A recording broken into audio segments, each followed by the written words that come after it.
Ça va être le plus grand crash, le plus grand ralentissement de votre vie, croyez-moi, et ça va se produire probablement en 2022.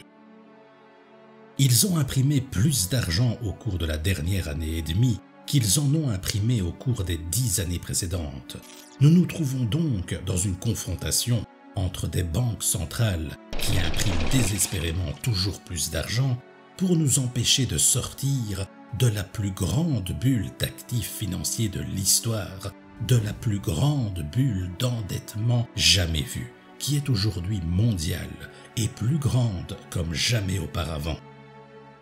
Tout d'abord, j'ai étudié toutes les bulles majeures de l'histoire, et le premier crash, je dis juste le premier, quand la bulle finit par se dégonfler, comme en 1929 ou en mai 2000, quand il y a eu le premier crash.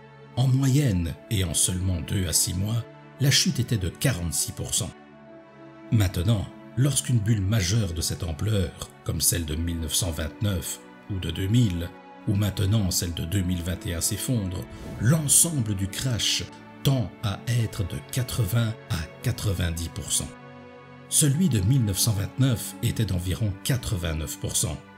Dans le crash de 2022, ça va chuter de 78%. Je dis que les actions en général dans ce crash subiront une chute proche de 29 à 32%. J'estime à 87% pour le S&P 500 et peut-être un peu plus pour le Nasdaq. Donc ce n'est pas quelque chose que l'on peut traverser et juste rééquilibrer, comme disent certains de ses conseillers financiers. Ce crash qui s'annonce, vous ne voulez pas être sur son passage, mais à la fin de ce crash, nous aurons certainement l'opportunité de faire des investissements d'une vie, probablement vers fin 2023. J'ai prédit la crise de 2008. Que s'est-il passé? C'était un boom naturel conduit par de vrais consommateurs et investisseurs. Mais aujourd'hui, les gouvernements luttent contre ce crash. Il est donc impossible de prédire avec exactitude ce qui va se passer. Mais je vous le dis, et je me tiens à ça, nous allons voir, et je pense que cela va se produire en 2022. Vous ne pouvez pas le dire exactement, mais les signes récents sont très clairs. Nous avons vu l'indice d'obligation d'entreprise à grande capitalisation, puis les petites capitalisations et le Bitcoin, puis le Nasdaq, atteindre leur sommet le 22 novembre dernier. Et il me semble que le S&P 500 aurait pu atteindre son sommet ces derniers jours. Nous voyons ainsi cette succession de pics vers le bas pour les entreprises à grande capitalisation. C'est un pic classique visible sur les charts. C'est pourquoi je dis que c'est probable maintenant, mais il n'y a aucun moyen de le savoir avant que cela ne se produise. Mais je préviens les gens avec une analyse incroyable accompagnée de l'histoire de chaque bulle majeure. Au cours des 100 dernières années, le premier crash sera de 40 à 55% et sera tellement rapide qu'on ne le verra pas. Alors, vous attendez de voir si j'ai raison et en prenant ce risque, vous allez être frappé très fort. Et l'histoire est très claire à ce sujet et il n'y a pas d'exception à cela. Si vous ne m'écoutez pas maintenant, vous prenez le plus grand risque de votre vie. Maintenant, vous pouvez faire votre propre jugement. Je n'ai aucun problème avec ça. Mais la chose la plus difficile qu'une personne puisse faire, c'est de combattre une bulle économique et financière que chaque banque centrale est tellement déterminée à faire durer qu'elle est prête à imprimer 5 000 milliards de dollars. Vous avez 5 000 milliards de dollars qui ont été imprimés tout aussi rapidement par la Réserve fédérale. C'est ça que je dénonce et combats. Mais je vous le dis, si vous pensez que vous pouvez continuer à imprimer de l'argent de manière exponentielle et maintenir une bulle à jamais, alors vous n'avez pas étudié l'histoire et c'est vous qui êtes débile. Je m'en tiens donc à mes prévisions. Je préfère être en avance qu'en retard. La première classe pourrait chuter de 55% dans 2 ou 3 mois. Vous pouvez ajouter un autre 5%, 10%. Si tu prends ce risque et que tu te trompes, tu pourrais perdre 50% avant même de t'en rendre compte. Il faut peser le risque par rapport au rendement. Chaque fois que le marché augmente de 5 ou 10%, le risque de baisse augmente. et le risque d'éclatement de la bulle augmente aussi. Mais vous savez quoi? Il est impossible qu'une bulle économique soit orchestrée de A à Z. C'est une chose quand il s'agit d'une bulle naturelle, mais quand elle a été orchestrée par les banques centrales, il n'y a aucun moyen de la prévoir. Ces banques se compromettent déjà. Pourquoi? Parce qu'elles continuent à faire grossir la bulle et l'économie. On ne peut pas presser tout le jus d'un citron. L'économie ne répond pas. 5 trillions de dollars imprimés en moins de 2 ans. Ça veut dire que nous devrions avoir une croissance de 20% par an. Donc, vous obtenez de moins en moins de rendement et au fur et à mesure de l'escalade, jusqu'à ce que les banques centrales perdent la guerre. Et il n'y a aucun moyen pour elles de gagner cette guerre, parce que si elles ont imprimé 5 trillions depuis le Covid, la prochaine fois qu'il y aura une crise, elles vont imprimer 10 trillions. Cela devient si ridicule que plus personne n'a confiance en rien du tout. Et c'est ce qui rend les prévisions difficiles. C'est juste mon opinion. Vous pouvez l'ignorer autant que vous voulez à vos risques et périls. Et je serai heureux de revenir dans 4 mois pour faire le point. Je pense que cela va se produire au premier ou au deuxième trimestre. Je pense que le premier crash aura lieu dans les 2 ou 3 mois. Et s'il ne se produit pas, alors je dirai simplement « Ok, j'avais tort ». Mais vous verrez ce premier crash de l'histoire dans les 3 mois qui suivent. Donc, dans la première moitié de cette année, oui, je pense que vous pouvez voir ce crash de 45 à 55%. Et il arrivera très vite et très rapidement. Et combien de temps encore cette fausse croissance va durer, sachant que le marché a déjà monté autant contre toutes les tendances? D'ailleurs, en observant les tendances démographiques, le système, qui a provoqué le plus grand boom de l'histoire en 2007, est en baisse depuis 2008 et ne suit les tendances démographiques que depuis 2020. Donc, nous luttons contre le ralentissement des tendances naturelles et des dépenses. Et bien sûr, quand le gouvernement rend l'argent facile et distribue de l'argent à tout le monde, même des gens comme moi, ils ne font même pas preuve de distinction en l'envoyant aux gens ordinaires, à ceux qui en ont besoin. Moi aussi je reçois des chèques par la poste, alors bien sûr, les gens vont dépenser plus d'argent. Vous savez, lors de la première bulle technologique des années 2000, il n'y avait pas un seul élément déclencheur. Il n'y a pas eu de récession, pas de gros ralentissement. Les valeurs économiques se sont envolées, et puis ce qui s'est passé, c'est que les valeurs Internet, qui étaient l'équivalent des bébés à l'époque, sont venues s'ajouter aux valeurs du Nasdaq. Elles faisaient partie du Nasdaq et elles ont vraiment déclenché la bulle parce qu'elles ont fait grimper le Nasdaq en flèche. Aujourd'hui, les cryptos sont ces bébés valeurs et elles ne sont pas au Nasdaq. Mais les cryptos font la même chose que les actions Internet en 99, début 2000. Et ça continue jusqu'à ce que ça devienne si extrême que l'investisseur intelligent commence à vendre. L'investisseur intelligent va commencer à parier contre les actions et les crypto-monnaies et ensuite tous ces gens qui empilent leur argent dans le marché sauront que c'est idiot d'empiler son argent sur une bulle.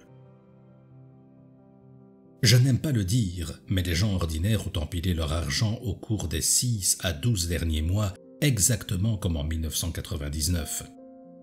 Et quand l'investisseur intelligent commence à vendre, il ne leur faut pas grand-chose pour paniquer, parce que tous ces gens sont trop engagés et ils ont peur parce qu'ils ne sont pas des investisseurs avertis. Donc, tout ce qu'il faut, c'est que les marchés baissent pour un peu plus de 20% et les gens vont commencer à paniquer. Mais si vous prenez l'investisseur intelligent, l'argent intelligent va dire que c'en est assez et qu'il faut essayer de voir quand il y a une faiblesse du marché.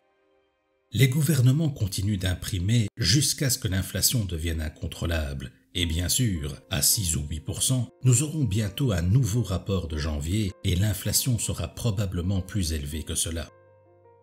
Et là, vous obtenez une explosion inflationniste. Je prédis que lorsque les actions des actifs financiers commenceront à s'effondrer et que les gens commenceront à les vendre, il y aura une déflation. L'argent sera détruit. Il y a des trillions et des trillions de dollars qui ont été accumulés juste en actifs financiers par cette impression d'argent qui n'a pas fait que l'économie soit super forte. Cette plus grosse bulle d'actifs financiers est le maillon faible. Quand les gens commencent à vendre ces actifs financiers, la richesse disparaîtra et les gens paniqueront davantage. Et puis, cela provoquera la récession. Le crash des actifs financiers va en fait déclencher la récession. C'est ce qui s'est produit lors du crash des années 2000. La première bulle technologique a éclaté. Maintenant, la deuxième bulle technologique et immobilière va éclater aussi. Et ça inclut l'or et tous les autres actifs. En fait, tout est bulle cette fois. Et c'est la bulle des actifs financiers qui déclenchera une récession. Ce sera la plus grosse bulle de toutes les dernières. Et comme je l'ai fait, je compare la situation des crypto-monnaies à celle de .com en 2000, sans inclure tout Internet ni toutes les sociétés du Nasdaq. Rappelez-vous, Amazon était à 6 $ en 1997 et est allé jusqu'à 136, puis s'est effondré encore à 6. Je compare à ça, et les crypto-monnaies seront les plus touchées. Je prédis que le Bitcoin va descendre de 4 à 7 000, environ 90%.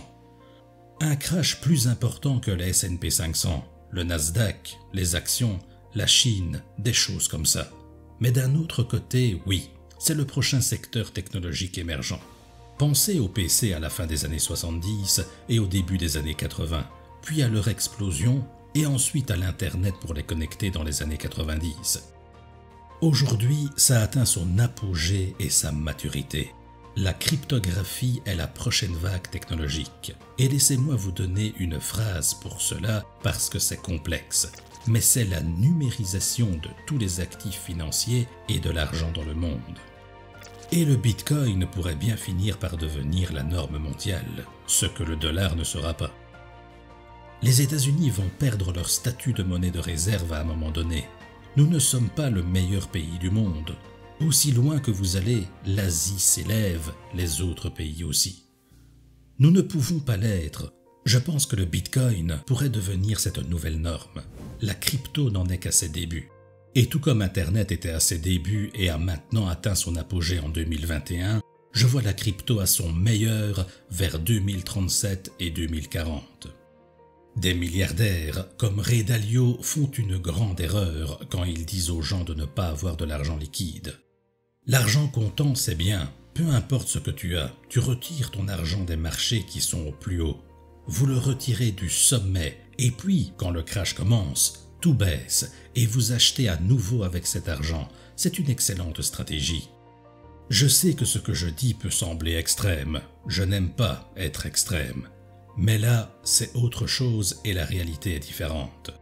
Nous avons la plus grande bulle de l'histoire. Les gouvernements l'ont fait monter de manière totalement artificielle, comme jamais auparavant dans ce rallye depuis 2009. Et maintenant, vous aurez un crash. Vendez tout ce que vous avez et ensuite, vous pouvez réinvestir à nouveau. Maintenant, si vous voulez vous asseoir et attendre, asseyez-vous et attendez. Je vous dis juste que la réalité est que la plus grande bulle de l'histoire est sur le point d'éclater. C'est comme ça que je vois les choses. Le seul investissement qui peut paraître sûr en ce moment, c'est l'investissement dans les obligations du Trésor national. Les obligations à long terme, les plus sûres, ont prouvé, surtout lors du dernier crash de 2008, qu'elles pouvaient augmenter de 30, 40, voire 50%. Vous faites donc fructifier votre argent pendant le crash, puis vous rachetez de l'immobilier et des actions au prix le plus bas de votre vie.